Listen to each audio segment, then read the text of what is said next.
മുഖ്യമന്ത്രിയല്ലേ ഒന്നാം number car ഉപേക്ഷിച്ച് Muscat ഹോട്ടലിൽ വന്ന് RSS നേതാക്കന്മാരുമായി ചർച്ച നടത്തിയത്? നിങ്ങൾക്കറിയാലോ. ശ്രീ എമ്മിന്റെ സാന്നിധ്യത്തിൽ ഇല്ലേ മസ്കറ്റ് ഹോട്ടലിൽ RSS നേതാക്കളുമായി ചർച്ച നടത്തിയതാരാ?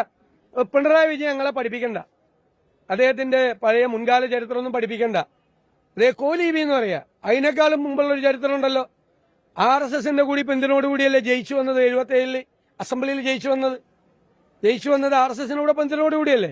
അപ്പൊ ഞങ്ങളെ ചരിത്രമൊന്നും മുഖ്യമന്ത്രി ഓർമ്മിപ്പിക്കേണ്ട. മുഖ്യമന്ത്രിയുടെ ചരിത്രം ഇതാണ്, മനസ്സിലായില്ല. ഈ ഡീല് ഞങ്ങൾ പൊളിക്കും, ഒരു സംശയക്കാര്യത്തിൽ വേണ്ട. ഈ ഡീല് ഞങ്ങൾ പൊളിക്കും. കാരണം കേരളം ഈ തെരഞ്ഞെടുപ്പിൽ 2 കാര്യമാണ് തെളിയിക്കാൻ പോണത്. ഒന്ന്, ഈ 10 വർഷത്തെ ദുർഭരണത്തിന് അന്ത്യം കുറിക്കും. 2, കേരളം മതേതര കേരളമാണ് എന്ന് ഈ കേരളത്തിലെ ജനങ്ങൾ ഉറക്കെ ഈ രാജ്യത്തോട് വിളിച്ചു പറയും. ഇത് രണ്ടുമാണ് ഈ തെരഞ്ഞെടുപ്പിൽ നടക്കാൻ പോണത്. അതുകൊണ്ട് നിങ്ങളുടെ ഒരു ഡീലും നടക്കൂല.